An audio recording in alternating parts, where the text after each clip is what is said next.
For today's video, update lang. Di pa kami nauwi, nandito pa rin kami sa Pinas.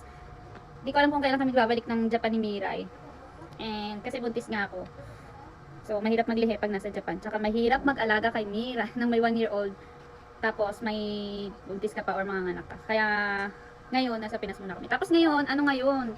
Summer dito sa Pinas. Alam nyo naman, sobrang init. Kaya kailangan nating mag-sunscreen ng You Glow Babe Beauty White Sunscreen SPF 50 PA+++.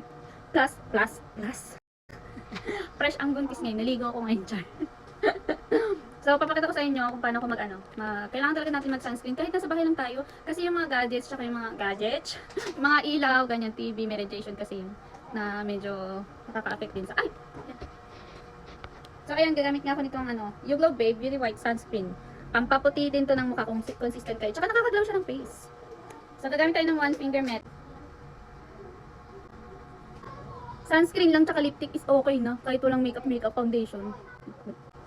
Hindi pa ito namumuti, kaya gustong gusto ko yung sunscreen nito. Tapos kakalat nyo lang, i-blend nyo lang siya.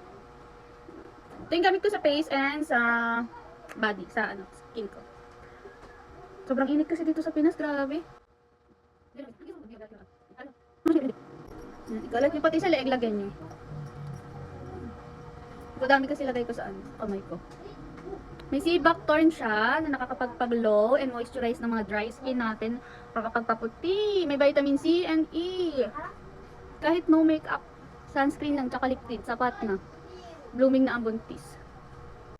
Wala siyang white cast, hindi siya namumuti. Yan, na-blend ko na siya.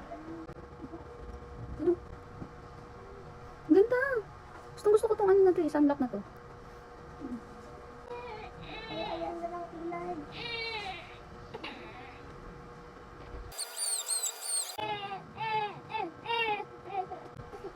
Gising na si Miray, ang baby ko. Oh, hi, anak ko. Say hi. Wow, diba? Hinit sa Pinas, grabe. Hi! Like this. Ay, sus naman. Yun lang, sobrang recommended ko tong sunscreen na to ng You Glow Babe. Thank you for watching.